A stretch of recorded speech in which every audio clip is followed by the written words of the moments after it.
అందరికీ నమస్కారం. నేను మీ పిసిరెడ్డి. ఒక వారం రోజుల క్రితం జగన్మోహన్ రెడ్డి గారు మీడియా సమావేశంలో మాట్లాడుతూ మీకు అందరికీ తెలిసినటువంటి విషయమే. నేను మంచివాడిని కాబట్టి మా తాతని హత్య చేసిన వాళ్ళు కూడా ఈరోజు స్వేచ్ఛగా స్వతంత్రంగా తిరుగుతున్నారు. నా పార్టీని గొడ్డల పార్టీ అంటారా? చంద్రబాబు నాయుడు గారిదే అసలైన గొడ్డల పార్టీ. ఆయనదే కక్షపూరిత నేరపూరిత హత్య రాజకీయాలు అంటూ ఆరోపణలు చేశారు. ఆయన ఆరోపణల తర్వాత పెద్ద ఎత్తున ఎక్కడెక్కడ దాంకున్నోళ్ళు మొత్తం వచ్చి మాట్లాడటం మొదలుపెట్టారు.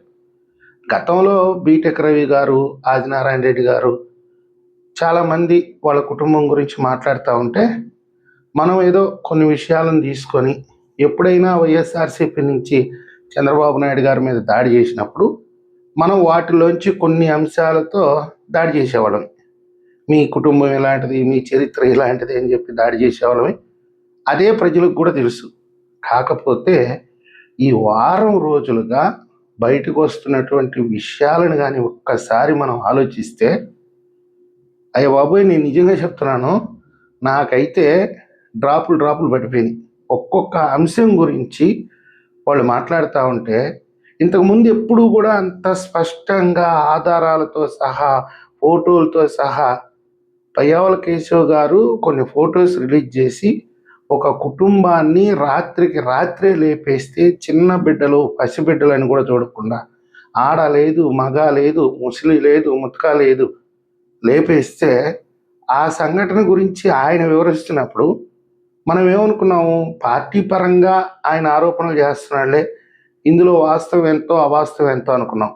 ఆయన ఫోటోలు రిలీజ్ చేసినా కానీ దాని తర్వాత నిన్న మహాన్యూస్లో ఎవరైతే ఆ బాధిత కుటుంబం ఉందో దానికి సంబంధించినటువంటి వ్యక్తి, కేసు పెట్టినటువంటి వ్యక్తి నిన్న లైవ్లో మాట్లాడాడు. ఆయన మాట్లాడుతుంటే ఈ వైఎస్ కుటుంబం గురించి చెప్తుంటే ఉచ్చ పడిపోయినాయి నాకు. మనం ఇన్ని రోజులు నిప్పుతో చెలగాటం ఆడామా? అంటే వీళ్ళ వ్యక్తిత్వం, వీళ్ళ రాజకీయ చరిత్ర, వీళ్ళ నేర చరిత్ర, వీళ్ళ నెత్తుడి చరిత్ర ఇంత దారుణంగా ఉంటుందా? పసిబిడ్డలను కూడా చూడకుండా 19 సంవత్సరాల యువకులు మా కుటుంబంలో ఒకరిని చంపేశారు, దీనికి ఖచ్చితంగా మేము ప్రతీకారం తీర్చుకుంటామని మాట్లాడితే వాళ్ళని కూడా అత్యంత దారుణంగా వీళ్ళు వధించారంటే నిజంగా చెప్పాలంటే నాకు భయం వేసిందండి. ఈ చరిత్ర మొత్తం చూసిన తర్వాత ఇక్కడ మీకు ట్విస్ట్ ఏంటంటే, వైఎస్ఆర్సీపీ నుంచి ఎవరూ ఖండించట్ల. ఇదంతా తప్పుడు కథనాలు, ఇందులో వాస్తవం లేదు. నిన్న షర్మిల గారు ఒక ట్విట్టర్లో పోస్ట్ చేశారు, ఫేస్బుక్లో కూడా. వాళ్ళిద్దరూ చనిపోయారు, ఈరోజు ఆన్సర్ చెప్పుకోవడానికి వాళ్ళిద్దరు లేరు. అంటే మా తాత, మా నాన్న. మా తాత ప్రజల కోసమే కష్టపడి పనిచేశాడు, మా నాన్న కూడా ప్రజల కోసమే కష్టపడి పనిచేశారు. ఇలాంటి వ్యక్తుల మీద మీరు ఇలాంటి దారుణమైనటువంటి ఆరోపణలు చేయటం అనేది మంచిది కాదు, భావ్యం కాదు.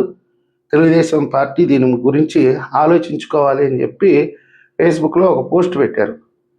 ఆ మాత్రం కూడా ఈరోజు ఈ వైఎస్ఆర్సీపీలో ఉండే ముఖ్యమైన నాయకులు కానీ ఎవ్వరూ స్పందించాల. ఏదో అవినాష్ రెడ్డి గారు బీటెక్ రవి మీద దారుణంగా ఏదో కొన్ని వ్యాఖ్యలు చేశాడు, కానీ దానికి కూడా బీటెక్ రవి గారు వివరణ ఇచ్చారు నిన్న ఏబిఎన్లో. ఈ పార్టీ అధినాయకత్వం దగ్గర నుంచి కార్యకర్తల వరకు కూడా ఈ విషయాల మీద వాళ్ళు చేసేటటువంటి వ్యాఖ్య ఏంటంటే, ఎక్కడెక్కడ దాంకున్న వాళ్ళు మొత్తం ఈరోజు వచ్చి నిజాలు మాట్లాడుతున్నారు. అంటే వీళ్ళు ఒప్పుకుంటున్నారు, మా కుటుంబ చరిత్ర ఇలాంటిది, మేము ఒక మనిషిని టార్గెట్ చేస్తే ఇలాగే లేపేసేవాళ్ళమి, గతంలో ఇదంతా వాస్తవం అని చెప్పి ఈరోజు వైఎస్ఆర్సీపీ నాయకత్వమే ఒప్పుకుంటుంది. ఒక్క భూమన కరుణాకర్ రెడ్డి తప్ప, ఆయన ఏదో చీకటిని మింగిన సూర్యుడు అంటూ ఆయన ఏదో కొన్ని రాసుకుంటూ వచ్చాడు. ఆయన కూడా మీడియా సమావేశం పెట్టేమి గంటాపదంగా మా వాళ్ళంతా ఉత్తములు, మా చరిత్ర చాలా గొప్పది అని మాట్లాడింది లేదు.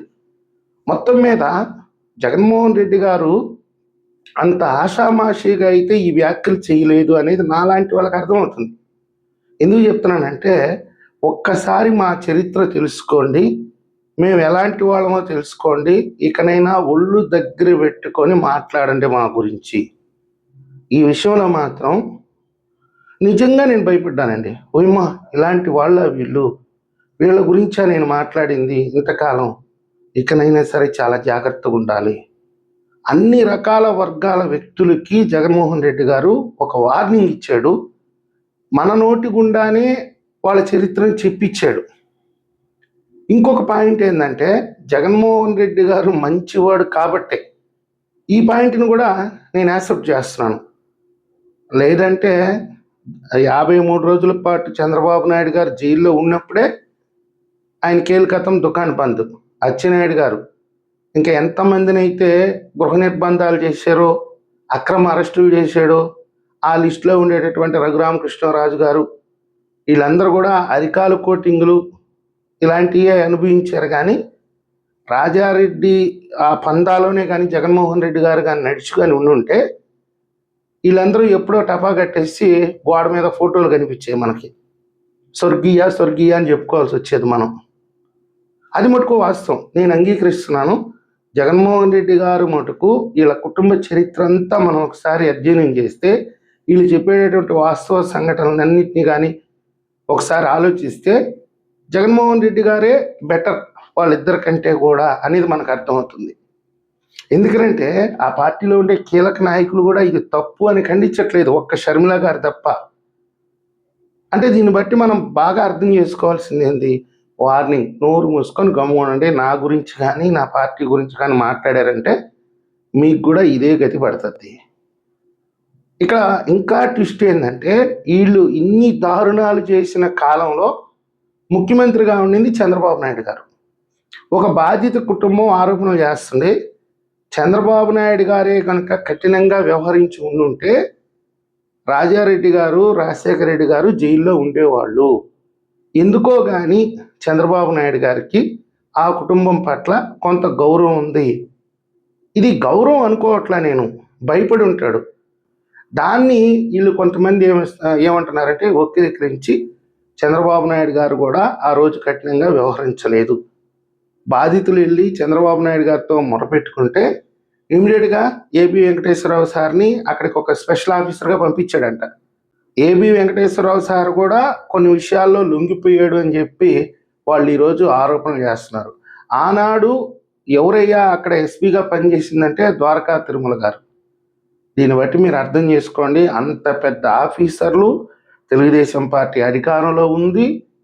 ఇన్ని ఉన్నా కానీ వాళ్ళు ఆ రోజు చెలరేగిపోయి సామాన్యులు నెత్తురు చూశారంటే, ఈరోజు జగన్మోహన్ రెడ్డి గారు 5 ఏళ్ళు ముఖ్యమంత్రిగా పనిచేసి కూడా ఒక చంద్రయ్య లాంటి వాళ్ళు, డాక్టర్ సుధాకర్ లాంటి వాళ్ళు, అమర్నాథ్ గౌడ్ లాంటి వాళ్ళు, ఇలాంటి అమాయకులు మొత్తం లెక్కేసుకుంటే మినిమం వాళ్ళ లెక్కలో చెప్పాలంటే 1600 హత్యలు అంటే అవన్నీ చాలా సింపుల్ నెంబర్. పెద్ద పెద్ద వాళ్ళ తలకాయలే ఎగిరిపోయి ఉండేది. నేను ఇందాక చెప్పినట్టుగా చంద్రబాబు నాయుడు గారి దగ్గర నుంచి లెక్కేసుకుంటే ఈరోజు మా లాంటి వాళ్ళ వరకు ఈ లిస్టులో ఉండేవాళ్ళమేమో. మేము చావు తప్పి కన్ను లొట్టబోయినట్టుగా బయటపడ్డామేమో. నిజమేనేమో, జగన్మోహన్ రెడ్డి గారి మంచితనం వల్లే ఈరోజు ప్రాణాలతో బయటపడగలుగుతున్నామేమో అనేది ఈరోజు ఈ విషయాలను బట్టి మాలాంటి వాళ్ళకి అర్థమవుతుంది.